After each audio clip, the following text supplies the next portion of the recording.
টাই আহোমৰ বিবাহৰ চকলং পৰম্পৰাটো অতিকৈ ব্যতিক্ৰমী আৰু সঁচাকৈ খুব আদৰৰ এক পৰম্পৰা। টাই আহোমৰ বিবাহৰ তৃতীয়টো দিনাৰ অনুষ্ঠানটো হৈছে চকলং। চ মানে হৈছে জোৰা লগোৱা আৰু ক্লং মানে হৈছে পূজা। মানে চকলঙৰ অৰ্থটো সঁচাকৈয়ে বৰ সুমধুৰ। চকলং বিবাহৰ পদ্ধতিৰে পোনপ্ৰথমে আহোমৰ দেৱতা লেংডনে নাংহোনফাক বিয়া কৰাইছিল। তাৰ পাছত আৰু কি, এই বিবাহৰ পৰম্পৰা প্ৰচলিত হৈ পৰিল টাই আহোমৰ মাজত। চকলঙৰ বহুতো ব্যতিক্ৰমী নীতি নিয়ম আছে। চকলঙৰ বেদীটো 7টা ৰঙেৰে ৰাজকীয় এপাহ পদুম ফুলৰ আকৃতিৰে সাজে আৰু লগতে 100 এগছি চাকিও জ্বলায়। ইমানবোৰ ভাল লগা নিয়মৰ মাজত আটাইতকৈ ভাল লগা এটা প্ৰথা কিন্তু জিলিকি থাকে। এই কইনা আৰু দৰাজনক হেংদাং অৰ্পণ কৰা সেই পবিত্ৰ নিয়মটো। এই হেংদাং প্ৰদান কৰাৰ অৰ্থ এটাই, দৰাই এই হেংদাং দেশ ধৰ্ম জাতিৰ ৰক্ষাৰ অৰ্থে গ্ৰহণ কৰিব।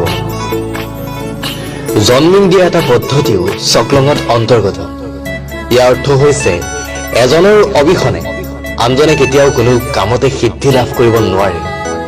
চকলং কাৰ্য সমাপ্ত হোৱাৰ পাছত দুয়োকে পাতি পাৰি দুলনি চাউলত আঙুঠি লুকুৱাই বিচাৰিবলৈ দিয়া হয়।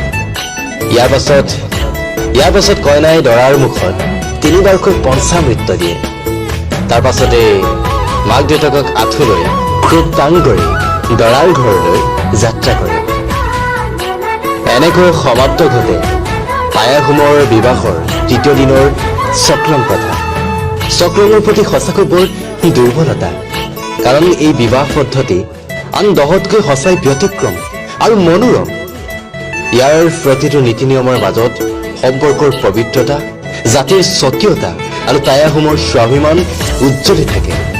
সেয়ে হয়তো টাই আহোমসকলৰ উপৰিও অসংখ্য জনৰ মনত চকলং প্ৰথাই এক সুকীয়া স্থান দখল কৰিবলৈ সক্ষম হৈছে। আমিও আশাবাদী চকলং প্ৰথাৰ তীক্ষ্ণভাৱে প্ৰসাৰ হওক আৰু মানুহে বুজি উঠক এই চকলং প্ৰথাৰ পবিত্ৰতা। অন্ততঃ আহোমৰ এই পবিত্ৰ পৰম্পৰাটো মনে প্ৰাণে জীয়াই ৰখাটো আমাৰ সকলোৰে দায়িত্ব, কাৰণ ইয়াত নিহিত আছে আমাৰ একো একোটা অস্তিত্ব।